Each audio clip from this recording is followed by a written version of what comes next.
السلام عليكم ورحمة الله وبركاته. ايه الأخبار؟ عارف يعني ايه توصل لمرحلة انك تبقى مش عارف انت مين؟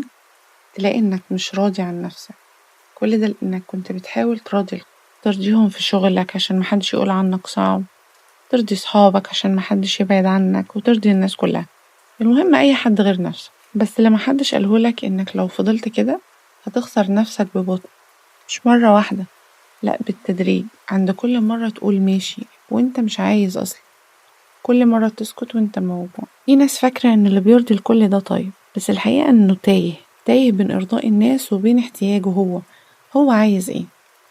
اللي بيرضي الكل عمره ما هيكسب حد، هتلاقيه بيخسر نفسه كل مرة. ساعتها تكتشف ان اللطف او الطيبة اللي كنت فخور بيه كان في الحقيقة سذاجة مقنعة بالحب. النهاردة عايزين نفكر مع بعض كده بصوت عالي، هل كل مرة قلت فيها ماشي كنت فعلا راضي أو موافق؟ ولا كنت خايف الناس تزعل منك؟ لأن في فرق كبير بين إنك تكون كويس وإنك تبقى عامل إنك كويس. خلينا نسأل نفسنا بصدق، أنا ليه بعمل كده؟ ليه بنرضي الكل على حساب نفسنا؟ السبب بسيط وخلينا واضحين، إنك خايف تخسر الناس، خايف حد يزعل منك، خايف تبان قاسي، خايف تبان مش محبوب. من واحنا صغيرين اتربينا على جمل زي ايه؟ ما تزعلهوش منك، خليك طيب، اللي بيرضي الناس ربنا بيرضى عنه، وهكذا من ذاك القبيل. بس محدش قالنا ان اللي بيرضي الناس على طول بيتكسر من جوه. اللي بيحاول يرضي الكل بيعيش في دايرة، كل ما يرضي حد يزعل حد تاني، وفي الآخر محدش بيكون راضي أصلا ولا حتى نفسه. اللطف لما بيزيد عن حده يعتبر استسلام، بيخليك تبقى نعم ومتاح طول الوقت ولأي حد، حتى لما نفسك من جوه بتقول كفاية. في خيط رفيع جدا بين الطيبة والسذاجة. الطيبة يعني تساعد، لكن السذاجة إنك تساعد اللي بيستغلك وإنت بتبقى عارف. الطيبة إنك تسامح، لكن السذاجة إنك تسامح كل مرة من غير ما يغير حاجة. الطيبة مش إنك تتأذي وتسكت، الطيبة إنك تختار اللي يستحق طيبتك. في فرق بين إنك تكون محبوب وإنك تكون مستباح. واللي يرضي الكل بيتحول لمستباح، كل الناس بتطلب منه، كل الناس بتعتمد عليه، كل الناس بتحاول إن هي تستغله بكل الطرق. مفيش حد بيسأله انت عامل ايه او محتاج ايه، هل انت محتاج حاجة، هل انت عايزني. ساعتها بس بيكتشف ان محدش بيقدر، لان محدش واخد باله اصلا ان هو بيتأذي. في شوية علامات واضحة جدا لو لاحظتها اعرف انك بدأت تخسر نفسك، زي مثلا انك بتحس دايما مرهق نفسيا، حتى لو ما عملتش مجهود كبير بتحس انك مستنزف. تاني حاجة بتلوم نفسك على كل حاجة، لو حد زعل تحس ان انت السبب، بتخاف ترفض، كلمة لأ دي تحس إن هي بتخضك، بتحس إنك مش مفهوم.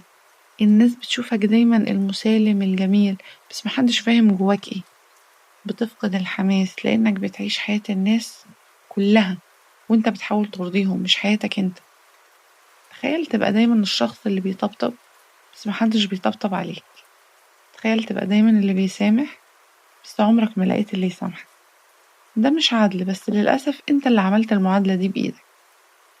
دلوقتي بقى وقت التطبيق العملي، يعني ازاي تقول لأ، ازاي تبرمج نفسك وتبرمج مخك وعقلك ولسانك على كلمة لأ، وازاي تقولها، ازاي تبني حدود تحمي نفسك من غير ما تكون قاسي. أول حاجة لازم تعرف إن كلمة لأ دي مش قلة ذوق، دي احترام لنفسك. مفيش قانون بيقول إنك لازم توافق على كل حاجة. قولها بهدوء، مش لازم تزعق ولا تبرر، يكفي تقول مش مناسب ليا الوقت ده، أو أنا مش مرتاح إن أنا أعمل كده دلوقتي. ما تشرحش كتير، كل ما تبرر أكتر كل ما اللي قدامك هيحاول إن هو يقنعك. اتقبل إن مش الكل هيفهم، في ناس هتزعل بس ده طبيعي، ومش من أول مرة هتلاقي الكل مطوعك. بس مفيش قرار حقيقي بيجي من غير مقاومة. بس لما تتعلم تقول لأ وانت هادي هتحس إنك استرجعت نفسك من جديد، هتعرف إنك كنت تستحق الراحة دي من زمان. مفيش حد قال إن كونك تبقى طيب ده يبقى غلط، بس لازم تبقى طيب وانت واعي، تساعد بس لما تكون قادر أو وقتك اسمع بس من غير ما تتأذي نفسيا. حب الناس كلها بس ما تنساش نفسك. فبلاش سذاجة إنك ترضي الأطراف كلها، لإنك كده هتخسر نفسك، واللي بيخسر نفسه بيخسر كل حاجة بعد. وفي الآخر يعني حاول كده النهاردة جرب تقول لأ كده مرة واحدة بس، وهتشوف إن العالم مخلصش ولا حاجة، بس أنت هتحس إنك اتولدت من جديد.